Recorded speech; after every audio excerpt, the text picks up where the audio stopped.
Bonjour, pour ce que je pense, nouvelle petite vidéo sur un texte que j'ai pu faire parvenir par email et aussi à travers d'autres moyens comme Facebook et Messenger.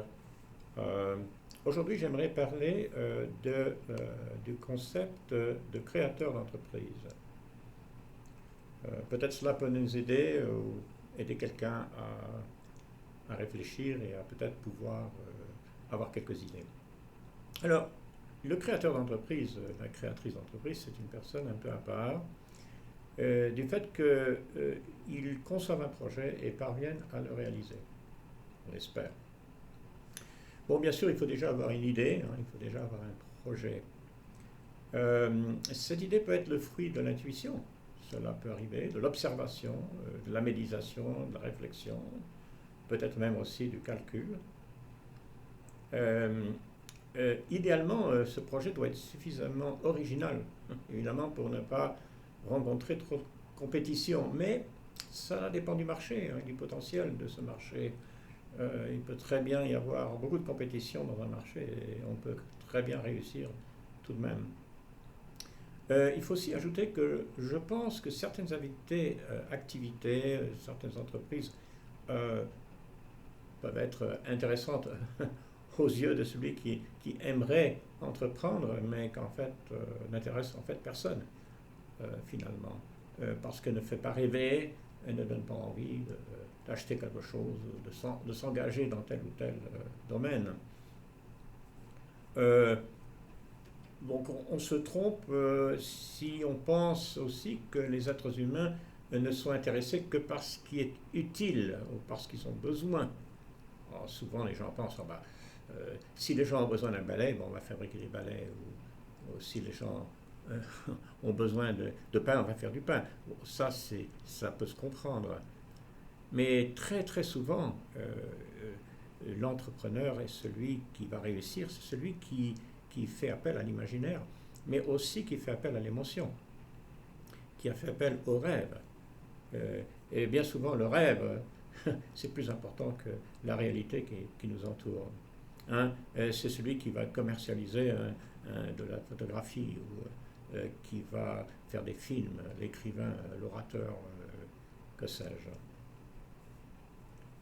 Évidemment, en tant que croyant, euh, si nous sommes croyants, il faut aussi considérer le fait que certaines activités peuvent nuire, hein.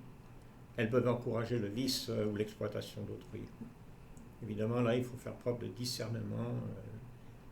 Personnellement, je pense qu'il faut refuser d'entreprendre ce qui peut nuire au prochain, à la société dans laquelle on vit. Alors, tout le monde, évidemment, n'a pas la compétence pour entreprendre quelque chose, hein, pour réaliser un projet. Mais là aussi, c'est un domaine dans lequel on peut apprendre, dans lequel on peut s'éduquer. Alors, je vois un certain nombre de choses. Je vais mentionner 8 choses qui me paraissent importantes pour l'entrepreneur ou l'entrepreneur potentiel. Tout d'abord, je pense qu'il faut, pour entreprendre et réussir, il faut être quelqu'un qui veut apprendre, qui veut s'éduquer. Il y a beaucoup de domaines où cela est vrai, hein. Ça ne veut pas dire qu'il faut aller à l'université et avoir des diplômes. Ça veut dire qu'il faut s'instruire, il faut être curieux, il faut s'informer. Dans beaucoup de domaines, hein, cela est vrai. Euh, mais en tout cas, pour ce qui est de l'entreprise, il n'y a pas de limite. Je veux dire, comprendre les systèmes bancaires, comprendre comment fonctionne l'argent. Pour vous donner un principe, par exemple, savoir que l'argent qui stagne, ce n'est pas l'argent qui va rapporter. L'argent doit bouger, hein, pour que ça puisse au moins rapporter quelque chose. Il faut aussi, bon, c'est un petit peu lié à ce que j'ai dit, le premier point que j'ai souligné, les principes qui gouvernent le rôle de l'économie. Sans comprendre un peu ces principes, il est improbable qu'un individu va réussir, même s'il a une très bonne idée, hein. Bon, je n'aborde pas la question difficile, épineuse, de ceux qui vivent dans des pays, des contextes économiques où c'est la corruption qui domine, hein, avec les dessous de table qui peuvent prévaloir. Malheureusement, là, ça va devenir difficile pour ceux qui veulent entreprendre. et qui veulent rester évidemment honnêtes dans leurs activités. Une autre chose, et le troisième point, c'est qu'il faudrait être courageux. Il faut savoir prendre des risques, évidemment, ce sont des risques calculés. Mais il y a des risques à prendre. Si on va entreprendre, on sait qu'il y aura des pertes. Il y aura des gains, il y aura aussi des pertes. Il faut aussi, quand on s'est engagé, avoir une sorte de persistance, une sorte de persévérance au quotidien. Ça, c'est pas forcément donné à tout le monde. Une autre chose qui me paraît importante, c'est qu'il faut savoir s'entourer de gens compétents et qui sont de bons conseils. C'est comme les gens qui veulent entreprendre quelque chose de vraiment original et difficile, ils vont demander conseil à leur famille ou à leurs amis alors qu'ils sont totalement incompétents. Non, ça c'est pas une très bonne idée. On va demander conseil à ceux qui ont fait leurs preuves. Et il y a aussi la volonté de finalement passer à l'action, parce qu'on peut s'éduquer, on peut comprendre les principes, on peut avoir des idées, et puis finalement ne rien faire. Donc, à un moment donné dans la vie, il faut passer à l'action. Il faut faire quelque chose si on veut réussir dans telle ou telle entreprise. Je crois aussi qu'une chose importante, c'est de se baser quand même toujours sur les chiffres. Il faut quand même comprendre la réalité du terrain. Il faut se baser, comme on dit en anglais, sur le data, sur la précision des informations qu'on peut avoir.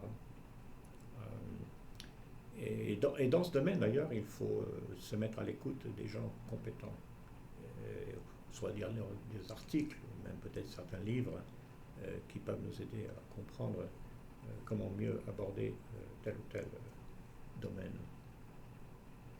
Puis finalement, en 8e position, je dirais qu'il est important quand même d'avoir une certaine maîtrise de la technologie moderne, c'est-à-dire l'Internet, tout ce qui concerne l'Internet et qui évolue pas mal régulièrement. Je ne pense pas qu'aujourd'hui, un entrepreneur peut réussir sans savoir comment fonctionne l'Internet, sans avoir un site web, ou pas forcément un site web, mais au moins un moyen de communication valable.